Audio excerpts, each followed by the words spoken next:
Okay, friends. Hello, I hope I am in focus. I do not wear my contact lenses right now, so I cannot really tell, but it should be fine. Okay, quick disclaimer, this is editing me jumping in. I'm reviewing the clip right now and I just noticed because I'm not wearing my contact lenses, I'm basically not looking at the camera the entire time, or like I'm always squinting and my eyes aren't even fully open, so this looks kind of weird, but I'm too lazy to like refilm this entire thing, so just don't get distracted by me not looking at the camera or squinting at the camera. Okay, enjoy. So, welcome to my June monthly reading wrap-up. I know I'm a bit late, but you know what they say, better late than never, so here we go. This month, or like past month to be precise, I read a whole variety of books. Like honestly, we had it all this month. We had poetry, drama, and prose. We had fantasy, as well as classics. We even had a comic book, so that is diversity in literary terms if I've ever seen one. So let's jump right into it. I'm gonna refer you to a lot of other videos on my channel because I have talked about a lot of these books in other videos, like videos prior to this, so just giving that out as a little disclaimer. So let's start off with the one poetry book or poetry collection I read this month, and that is Wendy Cope. Wendy Cope's Serious Concerns. I read this book for my reading my favorite book YouTubers recommendations. I'm gonna link it up above and down below. I read this because Carly here on YouTube inspired me to read it. So if you want to hear like more about that, go check out that other video. But basically this is a contemporary poetry collection by a British author called Wendy Cope. Me being an absolute poetry noob, I actually found this quite enjoyable because it being contemporary, I found it quite accessible. In that other video, I read to you my 3 favorite poems out of this collection. So if you're interested in that, go check that out. But yeah, I can only say, even as a poetry beginner, this was quite okay to read, kind of. Okay, moving on to drama. I have talked about this author in all of my past monthly reading wrap-ups because of that one lecture I took. I had to read a lot of the plays, and that is Shakespeare. I read 3 of his plays this past month, and those were Richard III, and two comedies, As You Like It and Midsummer Night's Dream. So out of those, I actually preferred or liked Richard III the best. It is one of Shakespeare's King's dramas, or some people also call it histories. Though you have to be, I think that is like almost like a dangerous term, because you have to differentiate between the historical Richard III and Shakespeare's Richard III. Those are like not necessarily the same person. Anyways, so yeah, Richard III, it is a king's drama, as I said, or like a king's tragedy, and it is about backstabbing brothers, manipulating people to ascend to the throne. Like Richard III, he's actually the villain. He's like the main character and he's actually the villain, but you're almost on his side because he's just so cunning and evil, and it's kind of fun. I really liked it. The 2 comedies are, to be honest, not my personal favorite out of Shakespeare's. Like, I would always suggest starting off with Much Ado About Nothing. That's my all-time favorite Shakespeare play. As You Like It, to me personally, it's just like a wishy-washy comedy. Personally, I don't think it's all that special. I don't know, what is it about?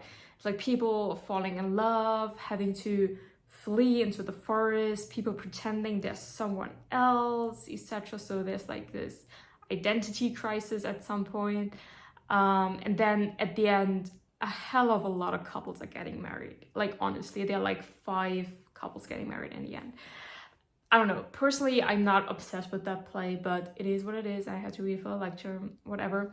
And then A Midsummer Night's Dream, I think that's fairly well known because I'm not sure if it's like Shakespeare's only play that has like this supernatural element to it, but I think it is, because we have like this fairy world interfering with the normal world, because there's like the fairy queen and all of her minions, basically.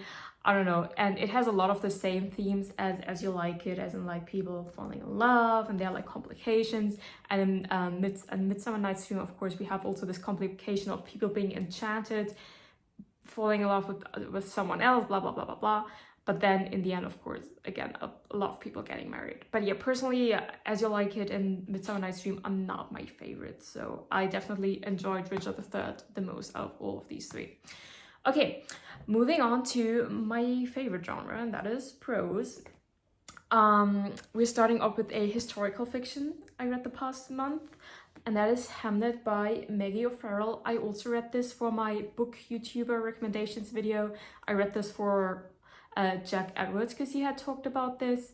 So this is a historical fiction, as I said, and it is about Shakespeare and his family, about how Shakespeare got to know his wife, how like he struggled with his father basically because they had like a very complicated relationships, and it's about one of Shakespeare's sons, or like his only son, dying, and his son was called Hamnet, and how the play Hamlet came to be out of that situation. If you want to know more about the book and what I thought about it, check out that other video. I did not enjoy this too much, to be honest, because I found it to be almost kind of boring, to be honest. But yeah, check out that other video if you want to know more.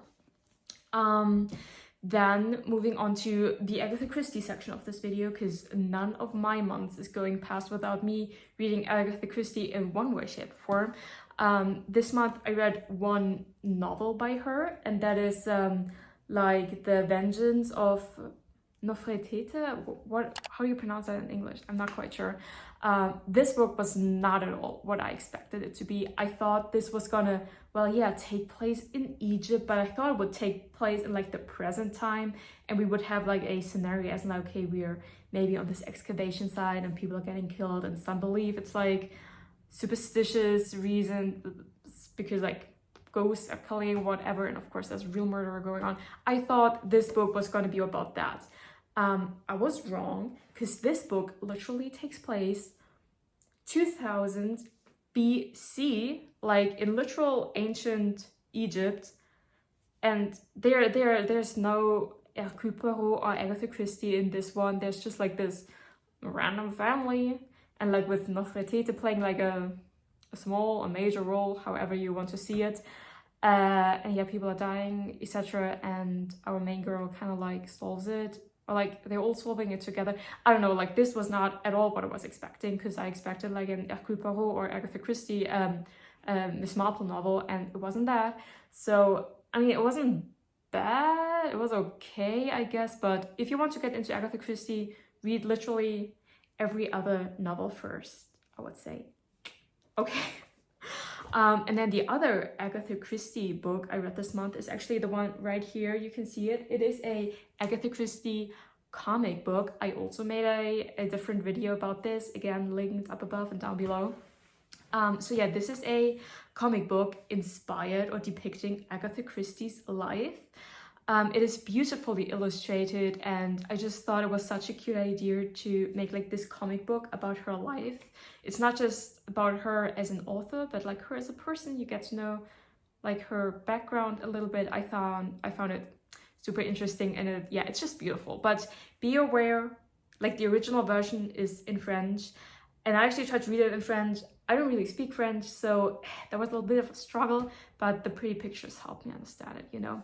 But yeah, it was like impossible to lay my hands on the English or Spanish or German version, so I had to go with the French original, so that was quite a ride. Anyways, moving on to the classics section of the prose category.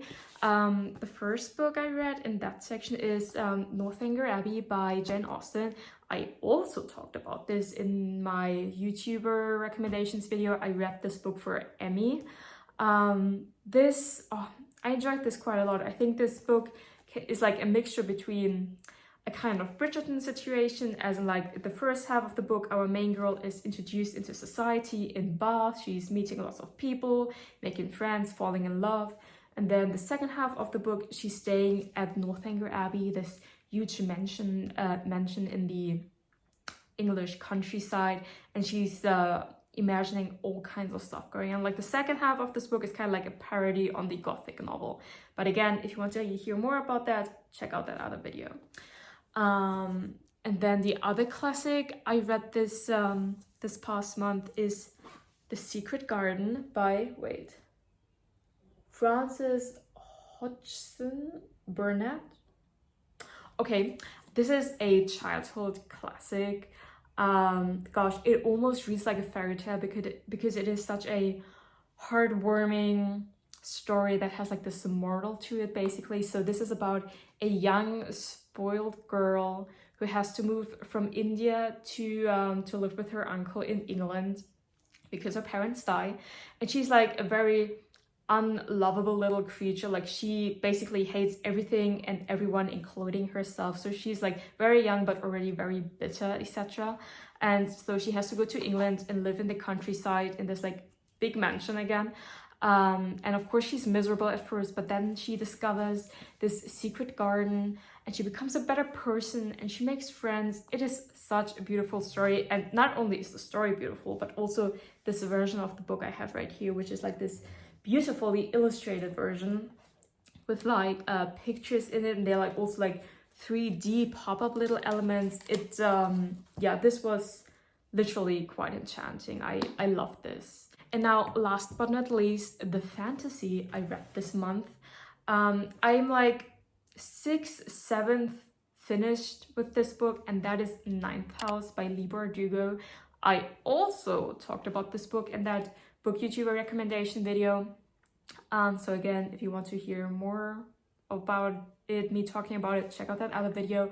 But basically this is a adult fantasy taking place in Yale University, and it is about these 8 secret societies that do magic and rituals, and then there's like this supervising society, the Ninth House, who are kind of like in charge of controlling the magic that is going on at these rituals. And then like a murder takes place, etc. So, but honestly, I am not enjoying this book too much, and I actually considered not finishing it because I'm not enjoying it, and there's like a lot of violence and gore in it, and that's not my thing at all. But apparently I hate not finishing a book more than finishing a book I'm not enjoying. But that's my own problem. You don't need to worry about that. So I will finish it like today, tomorrow, in the next couple of days, because yeah, now I do want to finish it, but like be aware that this is like quite a gory fantasy novel. Okay, so those were all the 10 books I read this past month. Thank you for tuning in. I hope there was something in it for you, and I will see you in the next video. Bye!